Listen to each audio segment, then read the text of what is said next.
Atenção! Vai começar agora uma teleaula de processos de fabricação do curso profissionalizante. Este módulo tem um total de 80 aulas. Hoje você vai assistir a teleaula número 20. Bons estudos!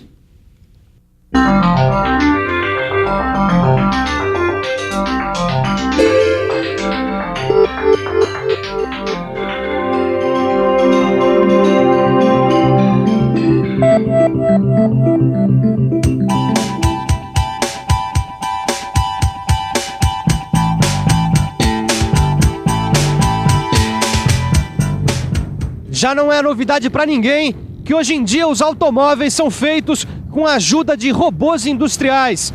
Mas você sabe qual é a principal área de atuação desses robôs dentro das montadoras? Você tem ideia de como funcionam essas máquinas? Pois os robôs industriais são o assunto de nossa teleaula de hoje. Você vai entender um pouco melhor como essas máquinas trabalham.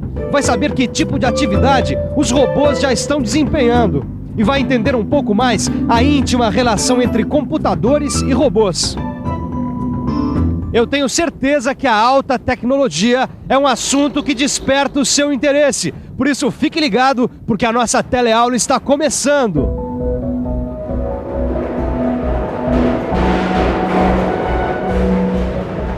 A nossa teleaula de hoje vai falar de alta tecnologia. Nós vamos estudar os robôs industriais. Máquinas como essa que estão mudando o trabalho nas indústrias.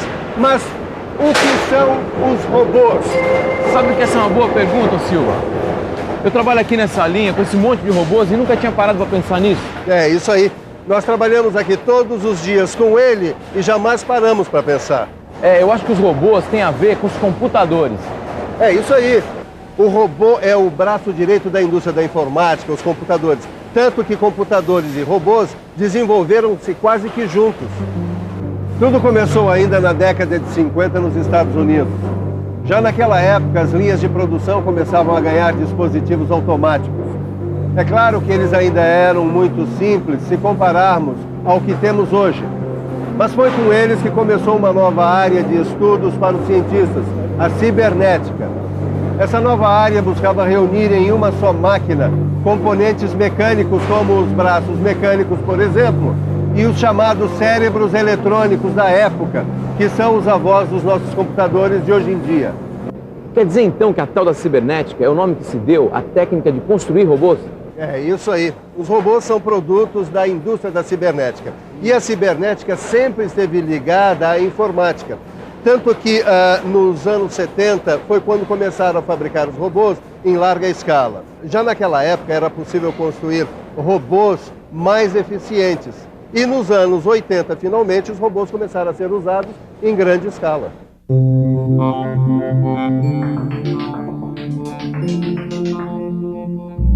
Os robôs são dispositivos mecânicos formados por peças móveis e articuláveis. O conjunto é controlado por computador. Os robôs desempenham diferentes funções. Um mesmo robô pode desempenhar várias funções. Para isso, basta que o computador que o controla seja reprogramado e que ele receba as ferramentas adequadas à nova função. Assim, um robô que trabalha como soldador pode desempenhar outras funções, como pintor, por exemplo. Peças móveis e articuláveis. Um robô é formado por peças assim. Mas o que são exatamente essas peças móveis e articuláveis, hein, Silva? Se você reparar, o robô é composto de várias partes, como braço, antebraço, corpo, etc. Pois bem, cada uma dessas partes é acionada por um motor. É exatamente aí que os robôs ganham grande versatilidade. Um robô como esse tem sensores, pelo menos um para cada motor elétrico. São esses sensores que informam continuamente ao computador a posição de cada parte da máquina. Essa informação é processada pelo computador, que transmite ordens para que o robô corrija sua posição ou permaneça na mesma.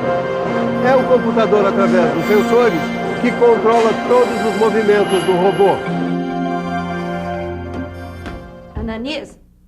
Nossa, eu sabia que a teleaula de hoje estava toda tecnológica, mas não sabia que você tinha arrumado um computador aqui para sua oficina. Tá vendo só, dona Marta? Eu estou modernizando tudo por aqui. Sabe como é que é? Os clientes estão cada vez mais exigentes, né? Não, eu não sou tão exigente assim. Eu só queria que você quebrasse meu galho. A minha máquina de lavar roupa pifou de novo. Queria que você desse uma olhada. Eu sei que você está ocupado com encomendas, clientes, mas se você pudesse dar uma olhadinha... Claro, dona Marta, vizinha é para isso mesmo. Agora, dá só um tempinho que eu estou olhando nesse livro aqui um pouquinho da história dos robôs industriais.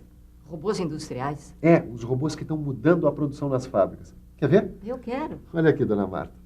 A história dos robôs industriais começa por volta de 1960, quando surgiu uma máquina projetada para carregar e descarregar peças.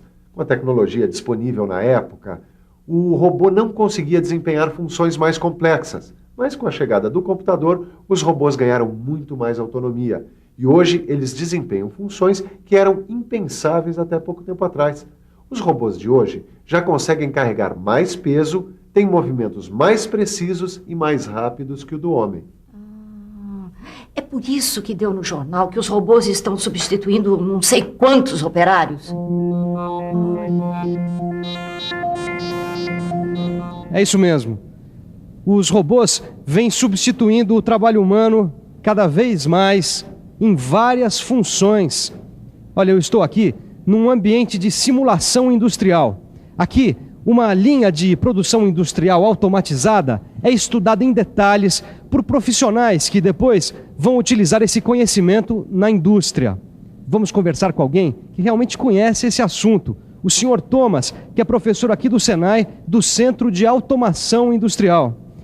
Professor, a gente sabe que hoje em dia as indústrias, como por exemplo a indústria automobilística, vem usando os robôs cada vez mais. O senhor acha possível, hoje em dia, conceber uma fábrica sem robôs? Dependendo do ramo de atividade que essa indústria desempenha, é muito difícil você conceber o trabalho hoje sem robôs. Porque existem muitos trabalhos que são repetitivos e são extremamente exaustivos para o homem. Hoje em dia já não tem somente esse objetivo, e sim o objetivo de garantir competitividade à indústria, de garantir que ela tenha uma repetibilidade de resultados. Então, hoje em dia, o robô ele é muito utilizado na indústria em função disso também.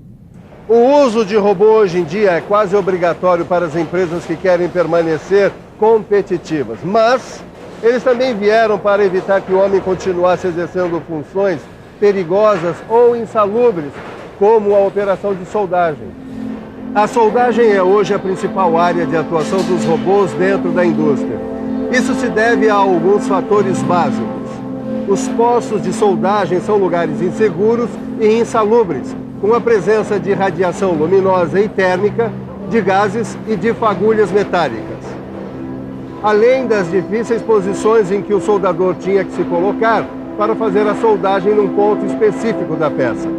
E, finalmente, o trabalho de soldagem é muitas vezes repetitivo, o que leva o soldador à fadiga física rapidamente, diminuindo sua produtividade. Por todos esses fatores, os robôs estão invadindo os setores de soldagem das fábricas.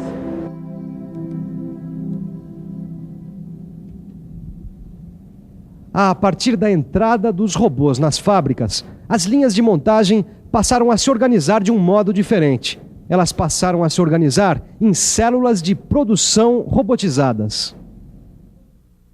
Agora você imagine como a produtividade das empresas cresceu com a chegada dos robôs e com a consequente criação das células de produção. Cresceu? Mas como cresceu? Cresceu, sim.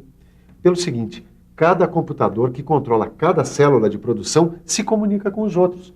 O resultado é uma linha de produção sem atropelos, sempre operando no mesmo ritmo e aproveitando ao máximo a capacidade produtiva das máquinas. Daqui a pouco as fábricas só vão ter robôs. Eles vão ficando cada dia mais sofisticados e daqui a pouco estão fazendo tudo em todas as áreas.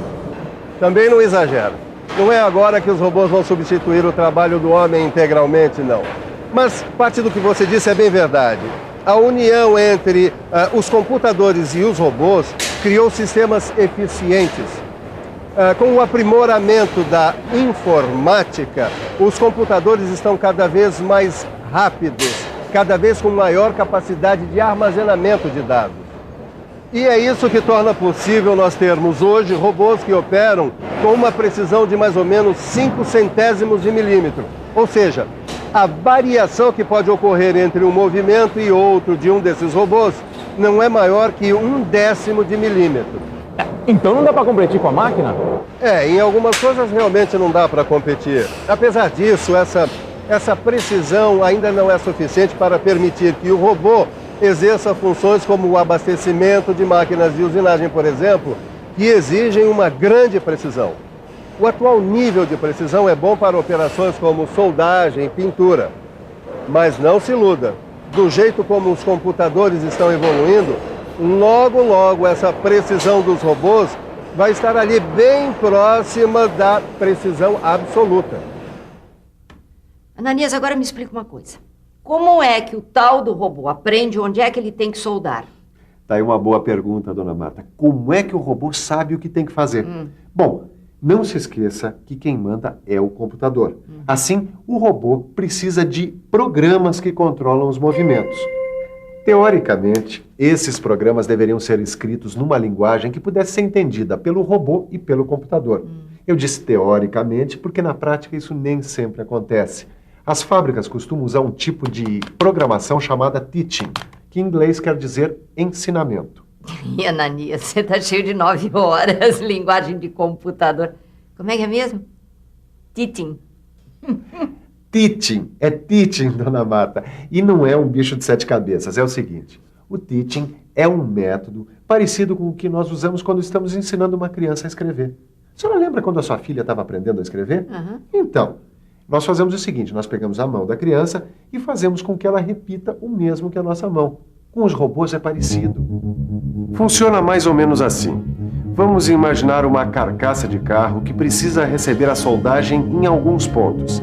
Da primeira vez, nós levamos o braço do robô manualmente até cada ponto. A posição de cada um desses pontos é armazenada na memória do computador. E pronto. Depois de passar por todos os pontos necessários, o computador já vai ter armazenado informação suficiente para daí para frente controlar o robô sozinho. Os robôs vieram para ficar. E com sua constante sofisticação, a tendência é que eles passem cada vez mais a ocupar novos espaços dentro das fábricas, que lutam para se manter atualizadas dentro de uma economia cada vez mais competitiva. A globalização da economia está cada vez mais diminuindo as barreiras entre os países e aumentando o câmbio de tecnologias e equipamentos. Com isso, a competição das empresas aumentou e muito. Assim, a briga pela eficiência e produtividade se transforma quase que numa questão de sobrevivência. E como você viu, pela atuação do robô, quem tem tecnologia sai sempre na frente. Vamos à revisão? E atenção, se liga aí que é hora da revisão. Na teleaula de hoje, você aprendeu um pouco mais sobre os robôs. Viu como eles surgiram e como evoluíram nos últimos anos. Você viu também que os robôs são controlados por computadores que, ao mesmo tempo, controlam inúmeras outras operações. Você ficou sabendo quais as principais áreas de atuação dos robôs dentro das fábricas. É isso aí. E você não pode ficar para trás, hein? Com essa economia cada vez mais competitiva, a gente tem que estar sempre estudando, sempre se atualizando, sempre aprendendo coisas novas. Essa é a última aula desse módulo de processos de fabricação. E a gente espera que você tenha aprendido um pouquinho mais sobre fundição, processos de conformação mecânica e soldagem. Ô, Ananias, a minha roupa tá lá na máquina, vamos? Vamos sim. É isso aí, hein? Não se esqueça de aprofundar os seus conhecimentos. Bons estudos e até a próxima. Vamos, dona Marta.